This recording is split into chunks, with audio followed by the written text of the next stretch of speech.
مرحبا يا نهمة يا الجنوب والشمال، مرحبا يا اهل الكرم والمروه والشيم، يا نحاس الخصم داخلنا يا زينب. 30 ديسمبر سنة 2025 ميلادي، صلح مأمن في مدن ورياض وطرق واسواق في كل بقعة من بقاع الأرض. صلح تقي نقي لا يبريه البراء، المبتري فيه عايب وقبع البراء عايب ولا يبريه الا وفي ايامه.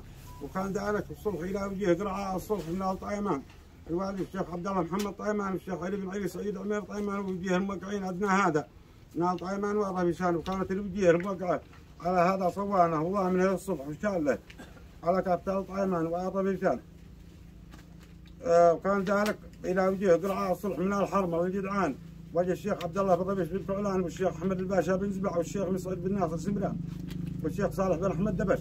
وكانوا اهل الوجيه من الحرمه والجدعان قباله وصوانه وضامنه للصلح، جاله على كافه الحرمه والجدعان، وعلى هذا تواقيع الطرفين بحضور الله ومن شهد.